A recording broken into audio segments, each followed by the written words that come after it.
when you really allow yourself to be your most authentic self and just be human, you realize that everybody is that. And we're all Hmm. kind of just like putting on this face initially. And it's a really interesting concept that we save so much of the best versions and parts of ourselves, like only for our besties, like this select group Yeah. of people. And you just think about how much more fun life would be and how much easier those connections would be if we didn't reserve the funniest and the just the more human elements of ourselves for such a select group of people and we just showed up as Yeah. that person. The beautiful parts of us that we often hide are the parts that create the most human connection, Right. the parts that we think make us weird. In this conversation, I am sitting down with my dear friend, Aubry Marie. Those of you that know, I have gotten back to gymnastics and it has lit up my life. And Aubry, the one I'm sitting down with today, is one of the major catalysts for that. I have been holding on to this conversation for so long, and I'm so excited to share this with you guys. My hope is that in listening to this conversation, it reminds you of maybe a spark or like a piece of you that you have let sit dormant. And this encourages you about the power of vulnerability and being courageous and going after the life of your dreams. I am so excited for this conversation. We have been talking about sitting down together for a long time. My goal in this conversation, and this could go so many ways, so I'm not sure that this is where we'll end up, but I want to help remind perhaps the woman listening who has like lost her spark or is maybe feeling like a little bit lonely or isolated and is doing the work thing and perhaps even the mama thing, but like not doing her thing, like has lost her thing. And so, what I want to do in this conversation is share somewhat of like a formula for finding your spark again and attracting the village that you want and the friendships that you want. But we're living in such the age of information and knowledge. And so I want to take that knowledge and I want to weave it into the story of our friendship because I think our story is very much a beautiful story of like the reality of how uncomfortable it can be for today's woman to find these connections with other women and with ourselves. So I'm really excited for this one. All right, welcome, Aubry Marie. Hi. Hi. This is so interesting. So I've never been with you with this many clothes on in this setting. Like we are usually at the beach, Right. sweaty, playing, Sandy in swimsuits. and we're both Yeah, sitting here like it's very it's proper. it's very stiff and it's very I want to mess up my hair. Right. I want to throw some sand and sweat on us. Yeah. And I'm really looking forward to this conversation, like I said in the intro, because well, first off, Aubry, so I can introduce you properly, is the first aloe billboard model, like badass woman. I mean, you're beautiful. Thank you. 3 times Ninja Uh-huh. Warrior competitor, Yeah. rock climber, yoga instructor, breathwork facilitator, artist, mama. My favorite chapter of life yet. Yeah, I'm sure. I'm sure. Just a really, really unique and cool human. And when I first met you, I was so in admiration and in awe of you. And, where I really want to start this conversation is around that. I saw something in someone in you that I was like, I felt a fire in me. It's like there's that quote, be very aware of the energy that you feel after you hang out with certain people. And you were someone after I took part in your handstand workshop at Ahana Yoga. I was like, I don't know who this chick is, but I want more of this in my life. And, I want this conversation to be around that because in reality, what that is for many of us is it's a reflection of something, a part of us that's there. It's just kind of in hibernation. Right. So most importantly, with all these things that I see that you have become one of my closest friends and someone that we have like some really interesting conversations together. And I want to kind of open this up and share some of that with other women listening because I know, in today's age that a lot of us like don't either have time to carve out these connections or friendships. And it can be way easier, I think, than we make it. Right. And so sharing a little bit of that. I love that. Before we start, how would you describe yourself today? I described Oof. you, how I met you, and on paper, I mean, you're Yeah. really, I think it's on paper, you're like this badass woman, and you are. And at your core, you're like one of the softest, most vulnerable, beautiful, heart open human beings I've ever met in my life. Oh, I love you so much. Like the best mama, the best Oh, mama. thank you. Hmm. That means a lot to me because I admire your funny kind of backtracking, you're talking about all these things that you saw in me and you admired in me.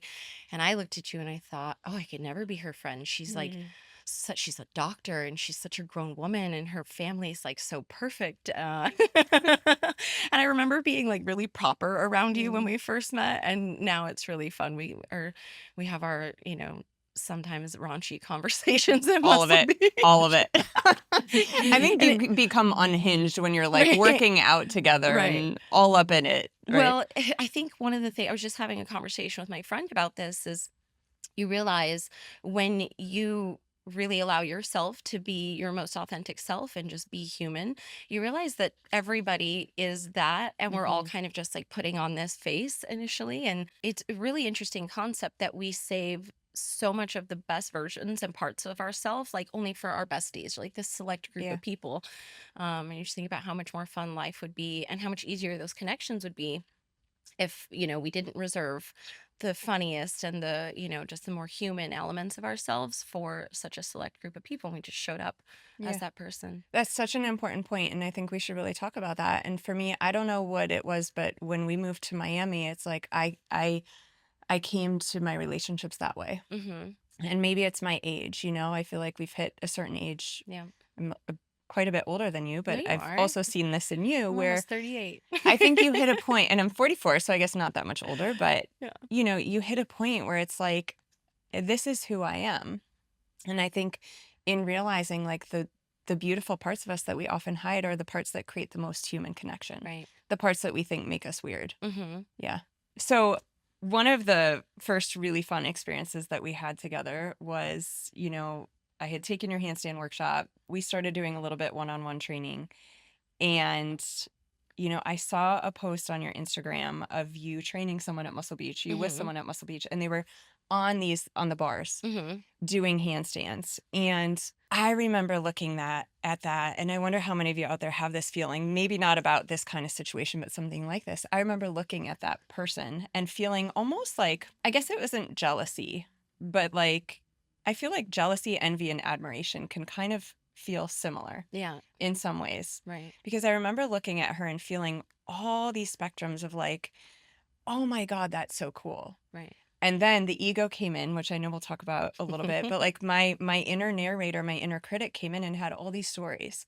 She's younger than me. She doesn't have kids. She can do it, but I can't do it. And I decided, because for whatever reason, when we came to Miami, like I decided to show up open, right? I remember coming to you and being like, I saw this girl doing that thing and I want it. Right. We went from doing them in your house in like a very controlled setting, and one day you were just like, I think I want to just experience Muscle Beach. Hmm. But I remember in saying that, and so I'm going to dissect this formula here in a minute because this is connection and this is how we find our spark again. But I remember saying that to you and being like, I can't even believe these words are coming out of my mouth, right? So first, I feel like first step in finding our spark and connection is like recognizing what lights you up. Mm-hmm. And then there's a piece of vulnerability and courage.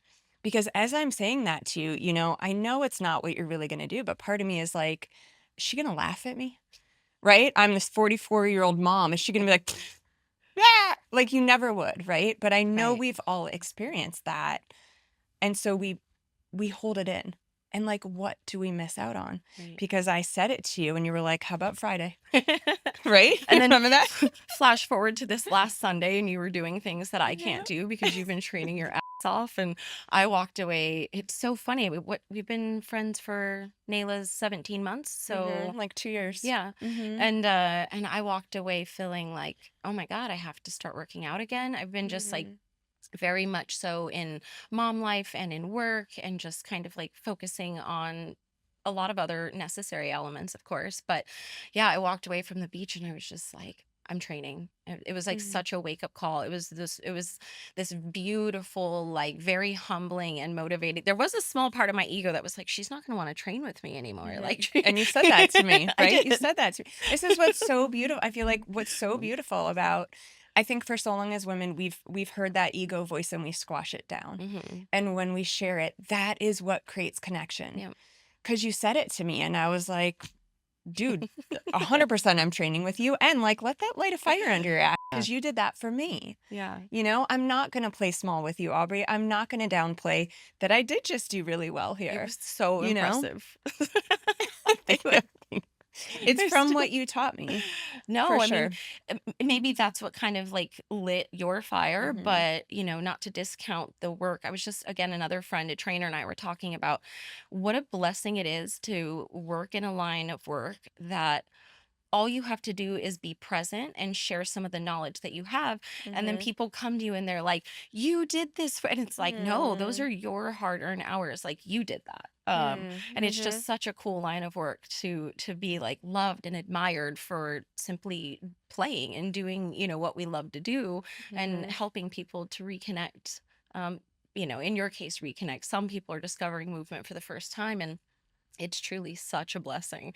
And then again, just to see it kind of like full circle and come back, and now you're helping me find my spark.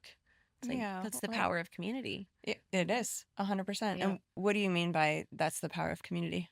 Oh, I mean, joy is only truly real when shared, right?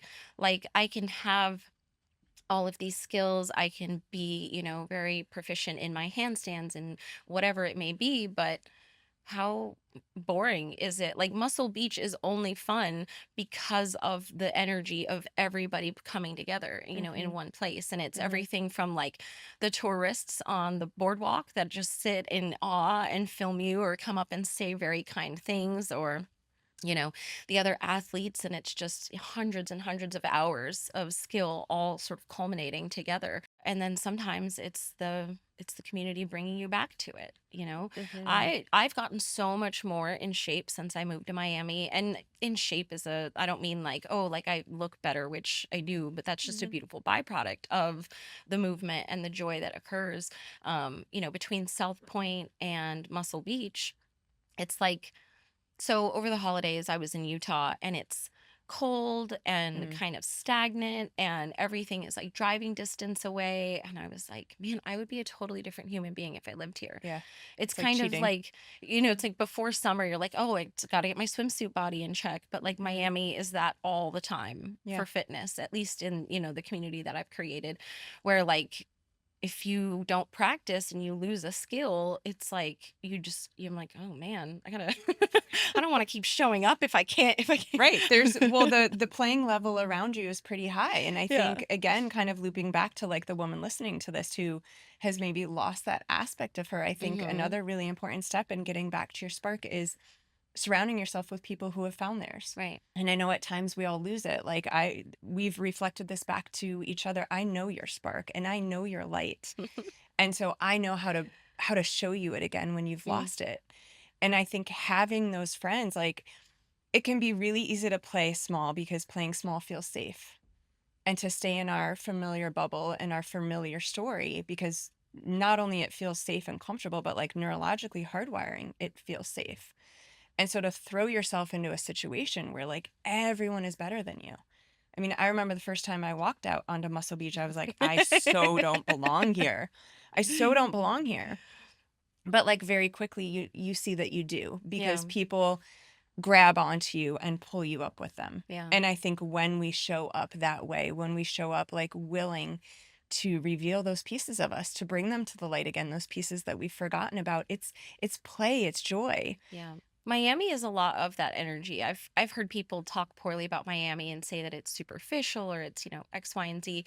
And what I've found is the more vulnerable and human you are, Hmm. it is the most playful city I've ever lived in. I mean, I've only lived in a few, but San Diego, Los Angeles, that I actually found that to be, and it, of course, it comes with age. I'm more vulnerable. So, it's like what Hmm. came first, the chicken or the egg? But yeah, Miami is just such a beautiful space of, the more you are, the Hmm. more you just, it's the city of magic, and it's magnetic. People just kind of like thunk, come together. Hmm.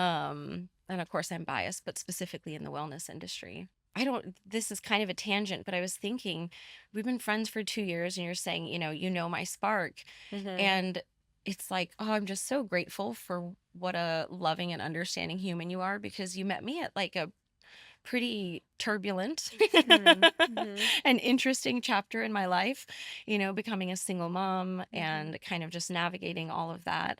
And it's incredible. I know a lot of women talk about having, kind of like losing their spark, or having a difficult time building community as a mom, but it's been kind of the opposite for me. I've never had such a strong tribe of women. I've always been like a guy's girl. I'm like, girl, I was like, girls are boring. They're not Mhm, playful, they're not mhm, strong, or mhm. girls are mean. I had this rhetoric, this very tight knit story that, I was pretty afraid of female connection. And with having my baby girl, but even when I had a girl, when I found out I was having a girl, I've cried so hard. I was like, what the am I gonna do with a girl? Like she's And gonna look at want to you. play Barbies and what, Mhm. and of course I have the most rambunctious, She's wild, such a climber. feral child Mhm. to ever exist. I'm like, yes, she's my child for sure. Mhm. But yeah, through having that's very disarming. We were talking before the podcast started about how I was at the climbing gym last night and this woman had her little baby sitting there, and I went up and I had about a 2-minute conversation with the baby before I even acknowledged her, and then I was like, "Oh, hi." Mhm. And it ended in, us exchanging phone numbers, and I thought, "Man, like younger Aubrey could have never and then pre-baby, I would never have just seen a woman who was climbing, was very strong and just had a really cool vibe, and just Mhm. walked up to her and said, 'Hey, can I have your phone number so we can climb together?'" So It true, would have yeah. had to develop. There would have had to have been time and some kind of, catalyst to bring us together. So for me, and I guess to any woman who's listening, I would say to lean into motherhood. Like, Mm, if it feels difficult, if it feels tiring, whatever, just check in. What is the resistance that you're experiencing? Like, I saw a reel the other day and she was saying, it's not my turn to have perfect, nights of sleep. It's not my turn mm, to, watch TV and space out. It's like I've had that. That was a chapter I've had in my life. And so kind of pivoting from there, it's like just lean into it. Whether mhm. you're a brand new mama and you're like sleep deprived and you're a month into it, like I remember feeling this like state of euphoria, like creating this little bubble around Nayla and I. It was like, yeah, we're Mm. sleepless and this isn't going to last forever. And so I'm just going to be delirious with this tiny little baby, all the way up to now she's 2 years old almost. And it is the greatest point of connection that I've ever had. So, let go of whatever old version of yourself that you're holding on to and become the mama and find your community. It's so beautiful. And it can be, easier said than done. And Yeah. so I think the more women like you who are sharing those things, some of my Hmm. favorite, you're a major influencer and you've got these beautiful, like how to do the Instagram game. You've got the modeling, these beautiful things. And I think some of the most heartfelt messages you share are those ones. Um, The vulnerable struggles as a hmm. mama and how hard it is because we have all experienced that. Yeah, I often reflect, I think, if I had like a loving husband or partner and life was a little bit more comfortable, I don't think that I would be this wonderful mother that I am. And I Mhm. don't think that I would have built the community that I have. Ooh, I don't want to cry. You can. Yeah. No, you can. But Mhm. it was just so necessary. It was like sink or swim, Mhm. you know. It was so necessary that I built my tribe. Do you think so like you had to grow up real fast, Like I've watched you Yeah. with your mom, I've gotten to know your beautiful heart in so many ways and we put on an event together and your mama was there and she's such a beautiful soul. Thank you. And wow, Aubrey, I mean, I saw how much I could just imagine how it was for you growing up. So, can you talk a little bit about that? Because I think Yeah. you had a really unique childhood and you had to grow up really fast. And I think, that's also informed the way that you show up with your baby Oh, today. absolutely. Mm-hmm. Yeah. My experience in my childhood, I think, sculpted me to be a lover and a giver and a caretaker. I always, not always, but I often reflect on the idea that, Mom, if you watch this, no disrespect, I love you. You were Mm, wonderful. she's amazing. She really is. She's incredible. Mm-hmm. She has such a perseverance for life and so much strength that like the world, so my mom has cerebral palsy, and I think that the world wants to tell her like, oh, you can't do this or you can't, and that woman would be out like push mowing 2.5 acres of lawn. Like, and Mm. it would take her so long that by the time she would do it in sections, and by the time she got done, this section was outgrown. And, but she would just do it for like 2 weeks out of the summer, just straight, just mowing. And anyway, she's incredible. It's incredible. Um, Mhm. but also needed a lot of help. And so in a lot of ways, I realized like I was kind of the mom, Mhm. to my mom, at a very young age. It was, whether helping her to pay bills, like filling out money orders, like opening up the electric bill and having to read it to my mom and explain like very adult stuff, like, okay, so if we don't pay this amount by this date, our electricity is going to get shut off. So should we make the money order out for the full amount or are we just going to pay the minimum? I was like 10 years I was old. gonna say, how old were you? Yeah, Yeah. I was like Mhm. 10. I would skip school every third of the month and then we would go into town and make a day of it. And, or even just little things like getting her shoes for her, putting her socks on, putting her shoes on, helping her walk. I remember getting in a fight with somebody at school because they were making fun of her. She was walking with me and they were making fun of how she walked. And I was like, Mm. mm-mm. Mm. And I Mhm. just like There's the tackled them. fighter.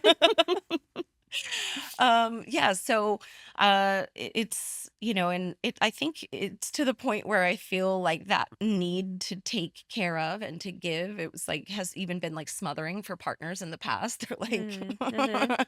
chill. Like somebody take all of this love, because I think that I'm just hardwired for that. And Mhm. so having a baby, it was like, boom, like the missing link. Like it just, I don't know. I don't find it difficult to give all of myself to her. It truly feels like I felt like before I got pregnant, it's like you're at a party and you're like, all right, I've kind of seen it all, done it all. I could take or Mhm. leave this experience at this point. Even though oh my God, like Aloe billboard model, Ninja War, whatever. It was just kind of like, all right, I feel like I've traveled the world. I've done all the things. Like, what is, I'm Mhm. kind of What's bored. next? Yeah. Yeah. And then she popped into your Yeah. life. And now I feel like for the first time in my life, I truly have like the greatest purpose. It's Mm. just, oh, what a blessing. I wish I had started earlier. I'd love to have like 3 or 4 more. You could. Who's saying you can't? We've talked about this. Yeah. Do Time you will tell. yeah. Do you think that like has the way that you were raised made it hard for you to ask for help from other people or rely on other people? I love your leading question. Do you think? Do you, Aubrey? Of course. Yeah. Yeah, of course. Even in the simplest ways, like, so single mama, I'm used to Mhm. carrying all the things and doing all the things. And every now and again, I'll be coming and going at the same time as one of my neighbors. And they're like, oh, do you want some help with the stroller? And I'm like, no, I got it. Yeah. Yeah. So yeah, definitely. And it's not a mystery to me that I was afraid of the feminine for so long because I was just this like rock hard, like, no, I can do everything Mhm. kind of, version of myself. And so I think I was always going to have a little girl, and this was always going to be the like becoming of her, Mhm. of me, that version of me. And even in my vulnerability, I was harsh. Like I was very intense in my vulnerability. And so it's been really cool to see how much that's all shifted and still learning to ask for help. But the universe, God, whatever you call it, has Mhm. definitely put some incredible players, angels in my world. You involved, like sometimes you help me with Nalo when I have, things that I have to We love to take. watch Nayla. All of twice. I like refuse to have a Take her all the babysitter. time. Yeah. Yeah. I'm You like, don't share uh-uh. much. Guy always wants her. I'm like, sorry, guy. But, or my good friend Alice, and I've talked Mhm. so much about her, she almost like forces her help upon me, like when I'm really reluctant. Mhm. And it is just such a blessing, such Yeah, a you said blessing. she's like mother. She mothers I you. was gonna say that, yeah. And I think that's so beautiful, in our friendships to have like the different roles that they Right. all play. And, we've talked a little bit about this, but like when you zoom out in the grand scheme of things, like I think Mhm. we've all dealt with some hard and we've all come from something. And I think a lot of us are looking to create not necessarily better, but different, right, Mm. from what we had. And I think our parents did the same. And so I'd be curious, like, what do you think has been the purpose of the big life lessons that you've experienced?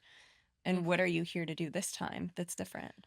Hey, quick pause. If you are someone who loves a checklist because it makes you feel like, all right, I actually did something today, this is for you. I created something called the Self With Checklist. It's basically your super simple reminder to get in your regulation reps, those 2 minutes, 3 times a day for you in those micro moments you actually have. This isn't another thing to add to your busy to do list. The power is in how simple and subtle this is. You'll be shocked how much more connected and grounded you start to feel just by checking off these tiny boxes consistently. You can grab it through the first link below in the description or by scanning the QR code here. Man, I feel like it's like a shift in my lineage, you know. Between my brother and I, we are like rewriting the script for how you interact with your child, you know? Watching him with his girls, he's so patient and so kind and just works his ass off to give them everything. He just retired from the military and yet he like went right into another career and Mm. it's really cool to see. That's I feel like that is something that, I don't know. Gosh, being an influencer has made it really easy to be like a little lazy, Hmm. if I'm really honest. Mhm. And seeing his work ethic, I'm like, wow, that's inspiring. So I've been like, is it time for a career shift? What's next? Sort of idea, because I Mm. just want to make sure to give, nail of the world. The what he and I experienced is very different than the worlds that our daughters are growing up in. He has three daughters. I have Mm. one. My Mhm. parents only have granddaughters. Wow. Um, so yeah, I'm on a mission to just be loving, super calm, show her that, the world doesn't have to be a scary place. It can be beautiful. Opportunities are endless, always seeing the glass half full. Mhm. Yeah. It's beautiful. I mean, I know you do a lot of like self-work and self-discovery too. And we were just talking the other day when we were training about your experience in an event, right? And you were talking about how it's so funny because you can get up Oh, and yeah. climb with like the big guys. And I'm not sure what about what you just said made me think this. I guess it's in, breaking cycles and kind of showing up differently and like Mhm. doing the inner work that is the reality of Right. showing up differently. But you were saying how like it's so easy for you to get into these badass situations, like climb these huge climbs with these scary people, tough people, but to put you on stage or to have you public speak, or even like this situation, the beginning, we are both like, this feels Yeah. weird. What are you learning about yourself in that process? Oh Like, so man. basically, if we zoom it out for everybody Right. listening, why is it that certain things that might be so uncomfortable to some people are our comfort zone? And then what is it about these other things that Right. can make us stay small, but we're choosing to break beyond that? Yeah. I mean, the first thing I think of is just that, like, we're all kind of coming home. We're all trying to come to this same place. We're just coming at it from different directions, you know? So while somebody may have great confidence in their words and, maybe it's public speaking, maybe whatever it is, showing up in a certain modality, they don't believe in their physical strength and Mhm. they lack confidence for whatever reason. And it could be life experiences, it could be, family trauma, it could be like lineage things that are, I believe like many generations, back 100%. affect Yeah. us. And so it could not even be theirs at all, yet that is the hand they've been dealt, and so yeah, mine is I'm fully comfortable crawling on the outside of a balcony on like the 45th floor and hanging from one arm and just Mhm. I'm very in my body and I'm very comfortable when it comes to that world.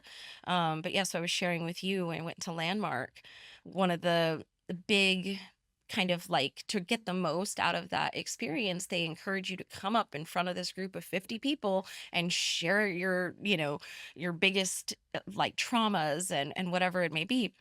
And I was laughing. I'm like, Aubrey, you write about the most vulnerable shit to Yeah. 300,000 people. 300,000. Did I Mhm. say that right? Mhm. And no problem. I don't think twice. I'm just like, Mhm. "Bop, bop, bop, bop, bop," post. And I Mhm. like don't like go on with my day. No vulnerability hangover. Totally okay.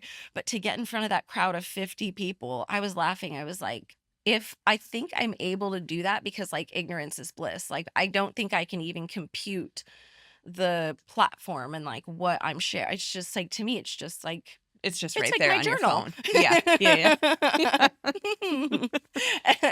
And then 50 people, I was telling you that I waited until the end of the second day to finally get up and talk. Hmm. And I got up.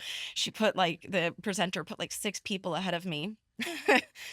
And by the time it was my turn to talk, I was literally trembling, like Mm. visibly trembling. The entire audience was like, "Oh, bless her heart." Oh.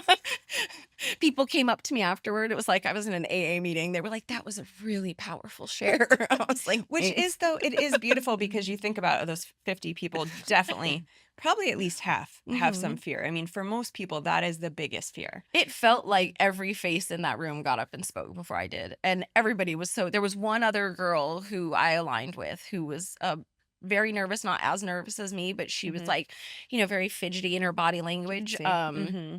but not like I mean, I was literally pale in the face. I got my eyes on a trash can because I was like, I may in fact throw up. And I actually sat down. I don't think I told you this. I sat down on the ground because I was like, I might pass out. And like I also my legs were so unsteady. I was like, fuck it, I'm just sitting down. We're just doing it. Yeah. I was as scared as I remember the first time I went no, second time I went skydiving, I had a very similar response. And so it was this visceral, like my brain was like, you're going to die type of fear. So I don't know, but pushing through, I'm doing it anyway. I didn't go back and sit down, and I did it. And then it was so funny because the next day I was able to get up and talk maybe 2 or 3 times. And I was like making jokes, and my body language was so comfortable. And people were like, what changed between yesterday and today? And I'm like, I don't know, experience, I guess. Yeah, doing it before Yeah. familiarity. Well, it's interesting because I think, we talked about this a little bit when you were sharing it with me. Like, what is that, right? Because it shows up again for all of us in different ways, but is Hmm. that a fear of being seen? And, you know, viscerally, you felt like you were going to die, Right. right? But in reality, you didn't. But that doesn't matter because our bodies, our hardwiring thinks that Right. that's the truth, Right. right? And this is, I wrote about this in the book, and we've talked about like ego versus amygdala. And so how can you kind of back and forth that conversation so that we know we're not going to die? Maybe I'm going to throw Right. up in the garbage can, but what do you think, like, after you did it and became comfortable, obviously it's easier to look back and like realize and unpack what was your fear in it? What is the fear of? Was it being seen? Is it being accepted? Is it belonging? I think at least some element of it has to loop back to my childhood. I often was told, be seen and not heard, and my dad would come home from work and he was just like walking on eggshells, like, oh, I'm gonna go to the room because like if I say the wrong thing, if I do the wrong, if like I remember having to like close the cupboard super quiet, or if like I closed the Mm, microwave too loud, he would just look at me like mm, make another noise and you're gonna get hit. mm, So there has to be some element of that, of just wanting to be like unseen. Like I'm not safe. I'm not safe. And that was actually a realization I had there, was like, they have you kind of dissect of like, what was one of your first traumatic memories? Okay, so this is what happened, and what's the story you told yourself? And the story I told myself was I'm not safe. mhm, And then they make it into this very lighthearted thing. They're like, all right, well, that 4-year-old has been running your life ever since with that sort of base level story, and that's the basis from which you do everything. So there has to be that. I'm definitely a perfectionist. For a lot of my life, I truly, truly identify. I thought that I was stupid. Like, mm. I don't know. Now I realize, like, oh, I'm just a little different. Like, I'm definitely on the spectrum. Definitely ADHD is, but It's quite easy to think you're stupid if you don't do well in school, which I right, think a lot of people right, didn't, and that's right. where we learned Or that, like right? sometimes I can't find my words and whatever. But now I Yeah, realize more as I'm like I get more in touch with energy, and I'm like, oh, I that's not my people. right, I'm not right. going to shine or Or that's thrive. not my medium. Right, exactly. Yeah, This just isn't yeah. right. So, um, just like yeah.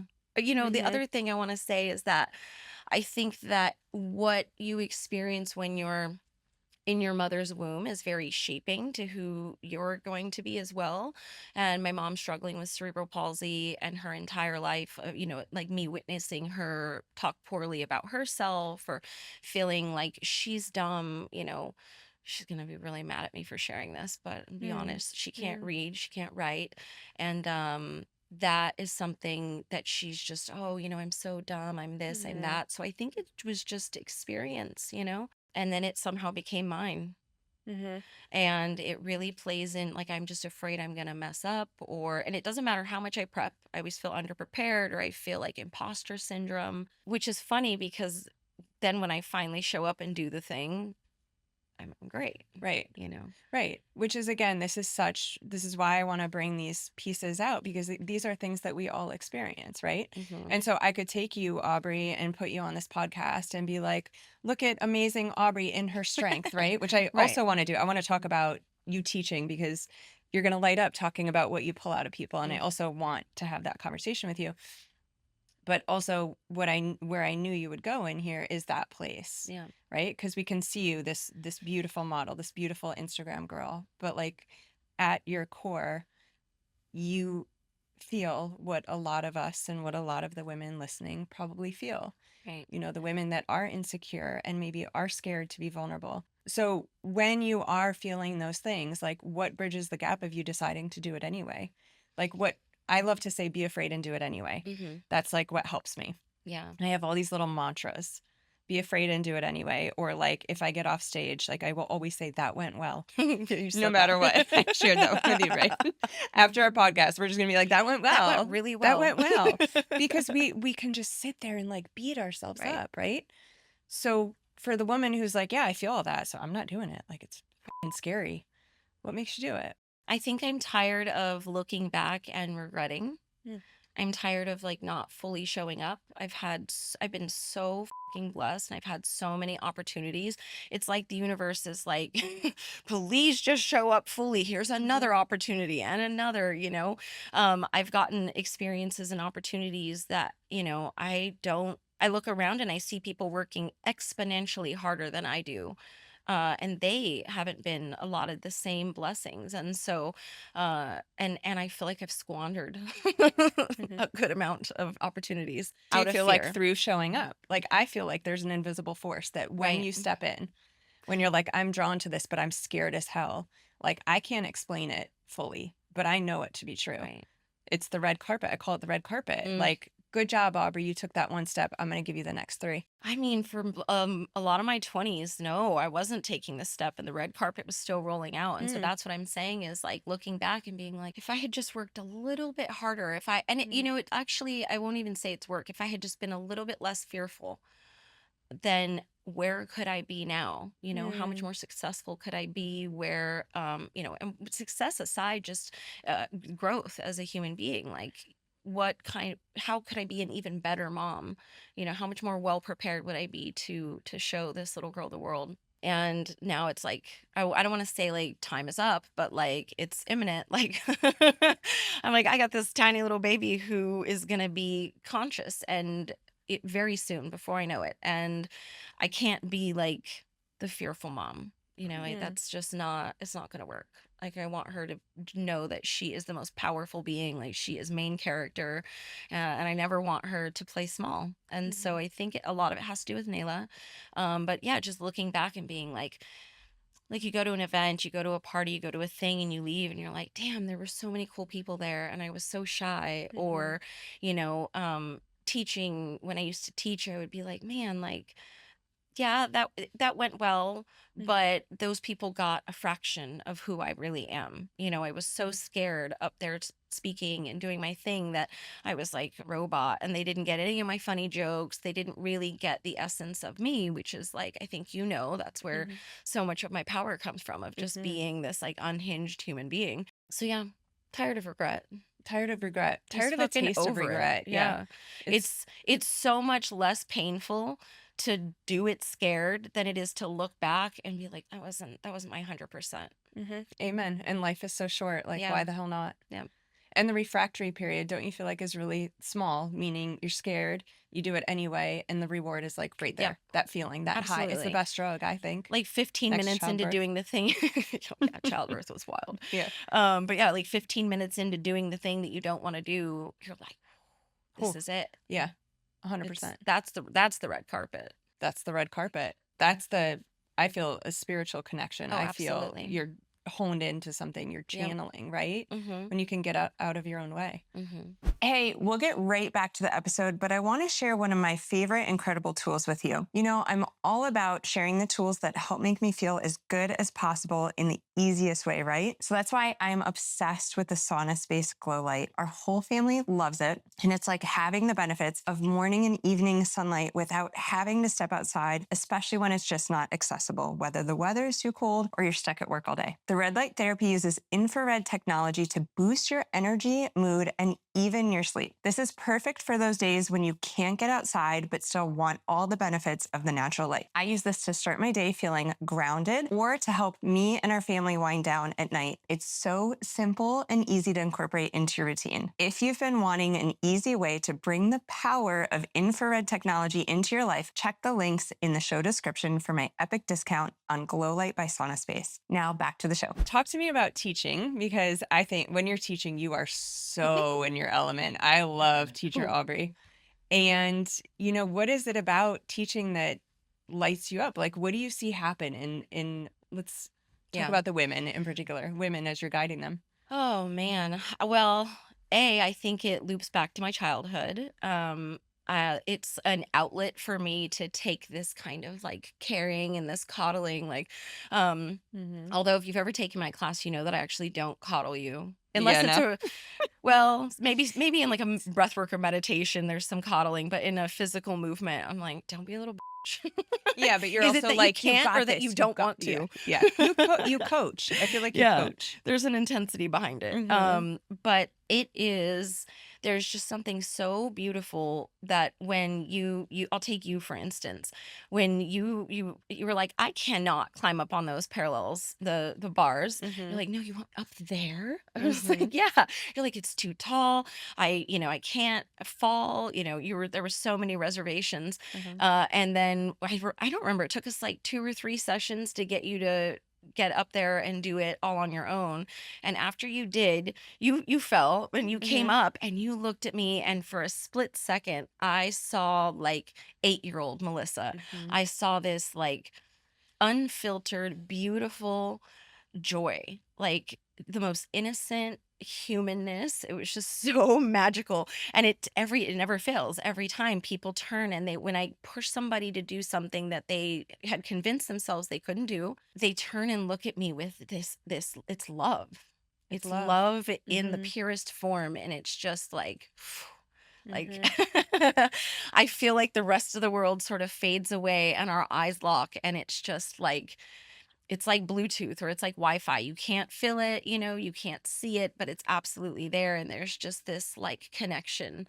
I don't know if it's our hearts, if it's our energy, what it is, but something is happening in that. And it's brief. It's like, Mm-hmm. and then it's like, oh, okay, here we are. We're back. Mm-hmm. Getting back into the swing Even of when it. there's still excitement and we're still talking about the thing, but there's this brief moment where it's magical. It's such a blessing to be like, like a shepherd for that. Yeah. Again, it's like I'm not doing it, you're taking the steps, but there's a love that takes place. And oftentimes your student looks at you as if like, oh my God, thank you. And it's like, Mm-hmm. you did it. Mm-hmm. You did that. But thank you for sharing that moment with me. Yeah. Yeah. It's such an important wish that I would have for every woman listening, Mm. to find that spark, to find that peace. And for me, it's the gymnast, which all of you know. I mean, I talk about it all the time because now that I've found her again, I'm never letting her go.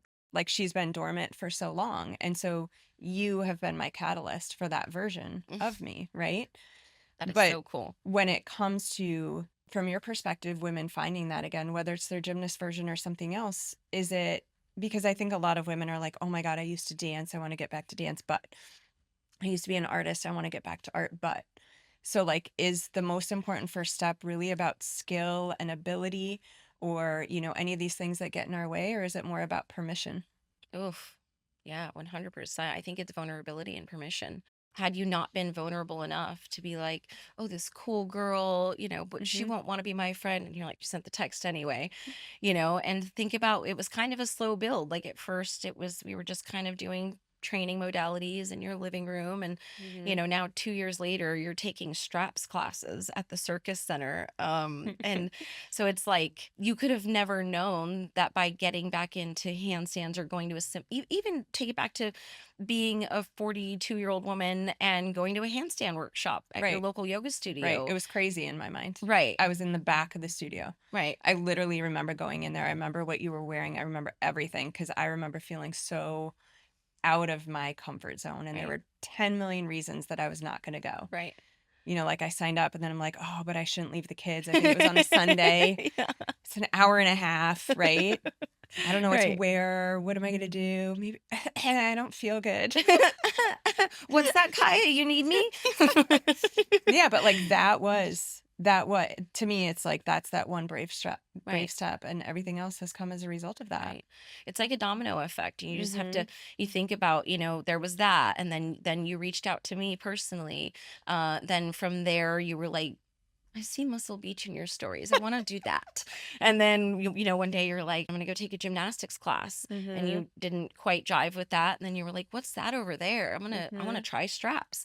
So Mhm. it's just about being brave, being scared and doing it anyway, being vulnerable. And if that's not something that you have access to on your own, if you are not that at that point in your life, then yeah, you need to find a person who can kind of like pull you along, whether it's a good friend to keep you committed. Like, Mhm. Alice, I don't want to work out 99% of the time. And she's like, get up, we're going to the gym. Yeah, Um, accountability, right? right. So an Mhm. accountability partner, or maybe it's somebody who is way further along than you are in their journey, who can coach you in whatever, aspect modality.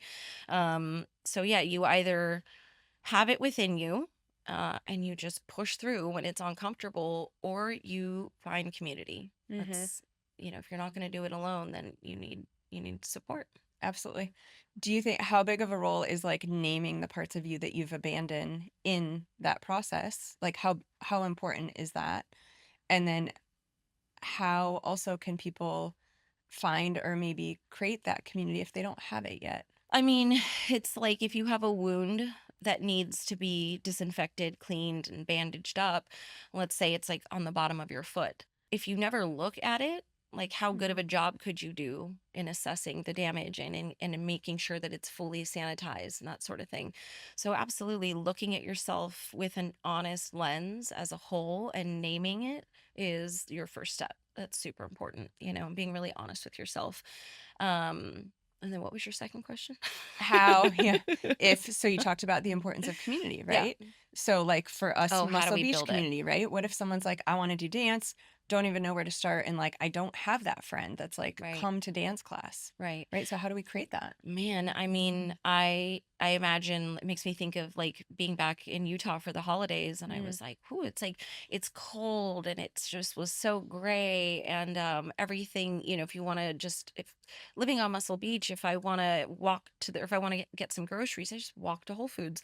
And on my walk, I run into like two or three really good friends and like 10 familiar faces. Like the Whole mhm, Foods is like a social club. I'm like, "Oh, hi, hi." Like, mhm, and so for me, it's a lot more accessible, right? And that's not obviously not everybody is going to move to Muscle Beach or South Beach rather, and I get that. So then it just comes down to how badly do you want it? How tired are you mhm, of like living a half life?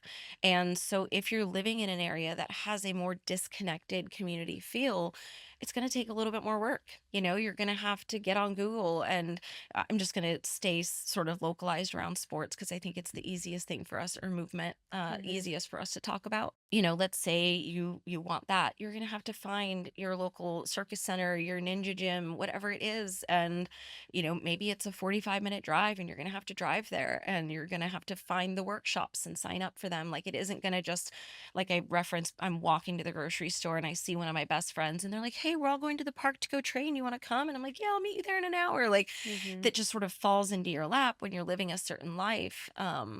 And otherwise, you're just going to have to really push yourself, Create it, which, yeah. like, I literally said to myself when I was in Utah, I was like, man, kudos to the people who thrive here. Yeah. I would be a very different human being if it wasn't just like readily available for me. Yeah. Even my sister-in-law's, the weather's so nice, let's go for a walk. I'm like rotting I'm on the couch 50. all day. I haven't done anything. Yeah, it was 51 degrees and I was like, "You kidding?" Yeah. But then my nieces were like, "Yeah, Aunt Aubrey, let's take Nayla for a walk." And I was like, "Okay, let's go."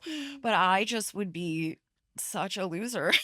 I really truly would. Like I had to put myself in South Beach in a Mhm. very warm environment where my community is readily available because I get it. Like I mean, what a feat to be, like I don't know, how do you find that community? Like you'd have Yeah. to be a much stronger person Well, I or think just really tired. environment dictates a lot, and I think we're very lucky and spoiled here in Miami. And ultimately, at its core, a lot of us created this opportunity for Right. ourselves. And I'm not saying that like it's so easy to do, but like what mini or micro version of that can you do? Like Right. what environment can you create for yourself? Right.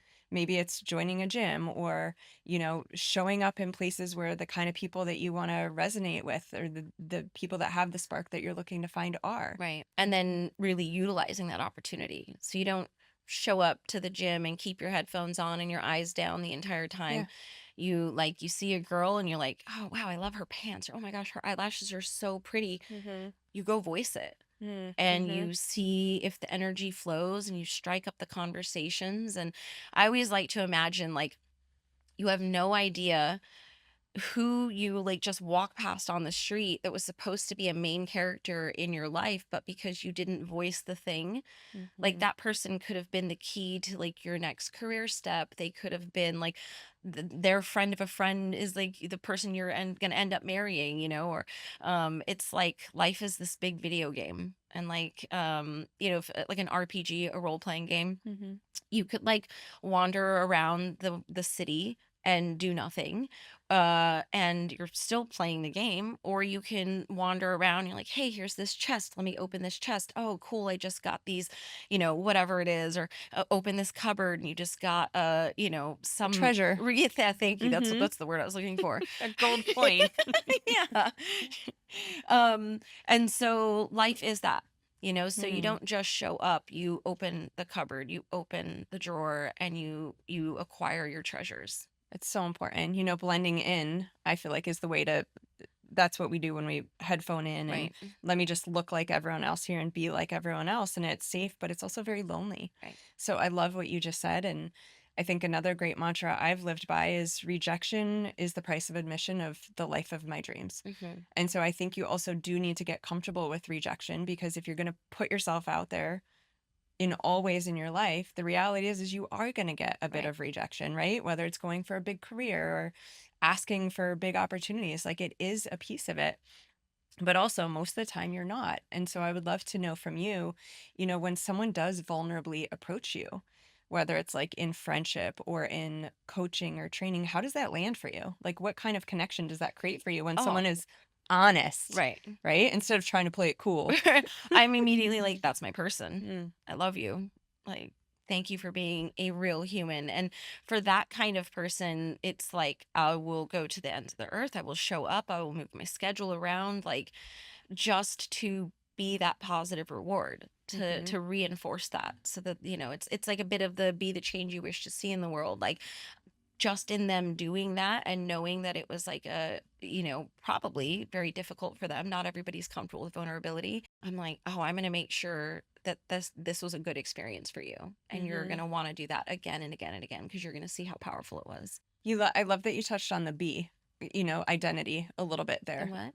On the B, like Oh, yeah. who they are. Like I was thinking about this in our friendship, when I first looked at you and aspired to be connected to you, like it's not fake it till you make it, but I asked myself like who do I need to be Mm, in order to create this kind of friendship? And again, it wasn't about faking it, but it was like what parts of me have I let fall dormant that I'm seeing reflected in you or that I'm feeling attracted to, right. right? And so for me again, it's the gymnast. For everyone else it's probably something different, but I was like, how do I connect with that aspect of me? Right. How do I fuel my gymnast because that that was our Right. that You was aren't our gonna just be like, connection. "Want to go get coffee?" Right. Want to go get a Like, drink at the which we could bar? do now. right? We are Yeah. now friends, and like it feels so good to have conversation. Like sometimes we like talk more than we Yeah. train. Yeah. But that would have never, like, our modality of connection was movement. Yeah.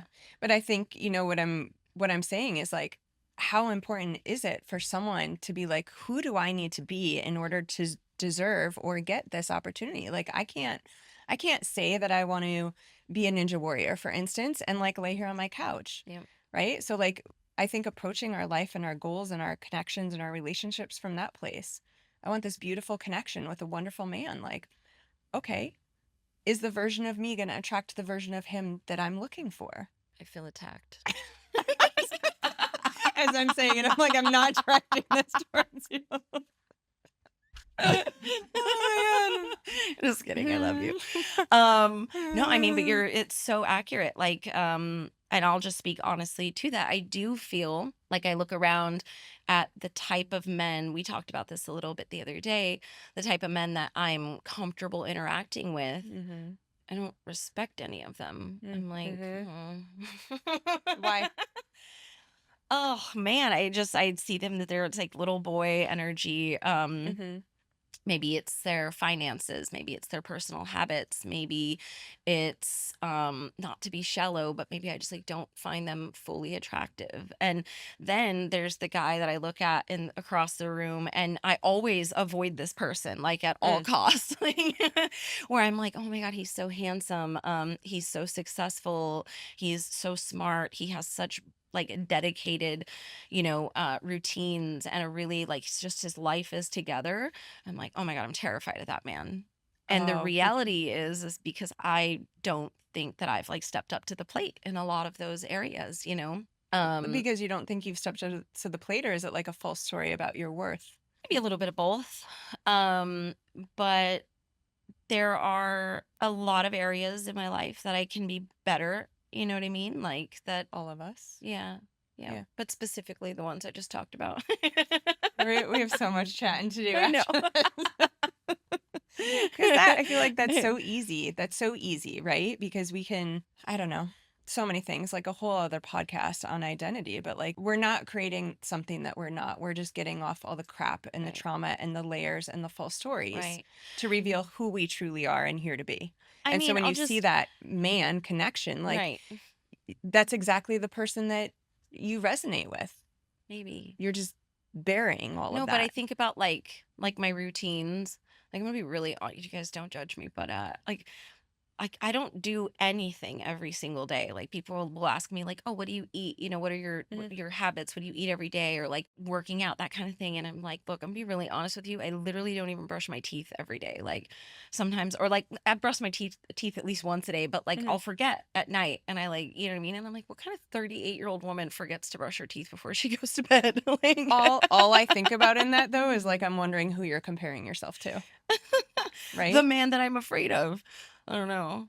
It's so interesting. It's so Fair. interesting to get to the bottom of like what is the limiting, because Right. from the outside it's so easy to be like, what the hell are you talking about? Like Right. Fair. who's going to care? Who is going to care about that? Not that guy, not the one that's meant for you. Yeah. Maybe. So I want But to pivot a little bit yeah. as we wrap up here.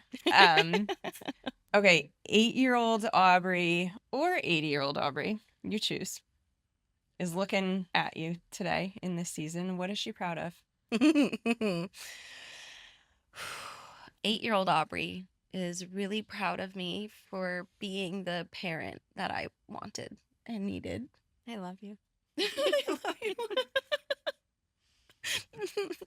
um she's really proud of me for getting the out of Edgewood, New Mexico. It's this tiny little town of like 1,200 people. They We're installed. Breaking Bad, right? You said Breaking Bad is Yeah, like yeah. Breaking literally Bad's from from there. Albuquerque, which is like Edgewood's this tiny little hillbilly town on the East Mountains. But they installed the first red light in my hometown when I was 15. Wow. So it's still such a trip to me that I like live in South Beach and like live Mm-hmm. this life. When I first moved to California, I was like an indoor cat that got lost outside. Like when like crosswalks and like high rises, I was like, holy, like Oh so God, much, so Miami. much. I know, right? And now I'm in South Beach. Yeah. So yeah, she's just really proud of me for making a lot of dreams come true that I don't think I even realized were dreams. And how about 80? Mm. 80-year-old Aubrey? Or maybe what does she, let's do the different one. 8-year-old Aubrey, what does she want you to hear? It's all going to work out. Mm-hmm. Yeah. Keep going. Do it scared. Work a little bit harder, and it's all going to work out. I love that. Yeah. So good. All right, my love, so much more. We'll do Dude, another one. We're going to do another one at I Muscle love where we're you. like really Right. comfortable. This has been like so I don't know why I for us. chose to wear my. I love that you did. I opened the door to the studio. I was like, whoa, you are so tall. And I Yeah, you feel never so see short me and frumpy. wearing real clothes. You see me We're always like barefoot. yeah. We're barefoot Well, I on the beach rollerblade sweating. up and then I'm barefoot. Yeah, with like Nayla. But yeah, this was great. I got pretty comfortable towards the end, but this was really great. It's all good. We'll appreciate do you. some more, but tell everyone where they can find you. Sure. I guess I'm so bad at pitching myself. You can tell me. How about tell me? Instagram? Yeah. So you can find me on Instagram. I post pretty regularly. You can find my website. I sell some pretty cool merch. And if you're local or if you're ever in Miami, I would love to work with you. Oh my God, Muscle Beach. Yeah. If anyone's listening and they come, like we will go to Muscle Beach together. We will show you around South Beach. We'll have a great time. And then on your merch, because I love her merch. So you have it tattooed on your hand as well. So just tell everyone a little bit about this message and then we'll wrap up. So the concept here, it's like, I love you, right? It's a very common phrase. It's in every language. And one day I was looking at it. I was a computer science major, so I'm a big fan of like throwing unnecessary characters into words and creating like deeper meaning out of them. So one day I was like, oh man, if you throw parentheses out here between the you and I, well, I'm butchering this. Let me try again. Yeah. Both of us, like, put us in workout gear.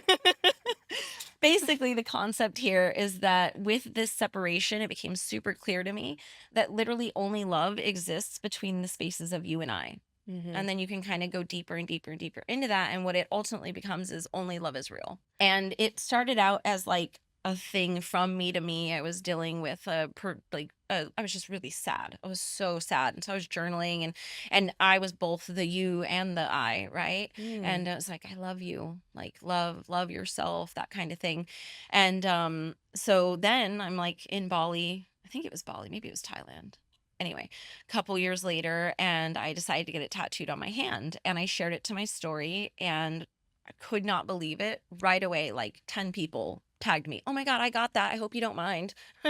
Like they got the tattoo. Yeah, people tattooed it all over their bodies. It was, it's really there was cool. really a mom had her son write it in his handwriting and she got it tattooed on her. And so as people would share that with me, I realized like, oh, this is actually like a really beautiful, almost like a movement. And so I would share it on my story. And eventually, like a year or so later, a woman messaged me and she's like, hey, I love this. I so badly want to get a tattoo, but I can't for religious reasons. Have you ever thought about making like a t-shirt that says that? And I was like, that's a really cool, if you're going to wear any kind of messaging, why not let it be one of some beautiful catalyst, something that a lot of times people see that the parentheses and they're like, why are there parentheses around love? Like it kind of like is people think it's like the disconnection, right? Or they see it for not what it is. And next thing you know, you're having a conversation with a stranger about the concept of love and life, like in the bank line, and then it ends in a hug.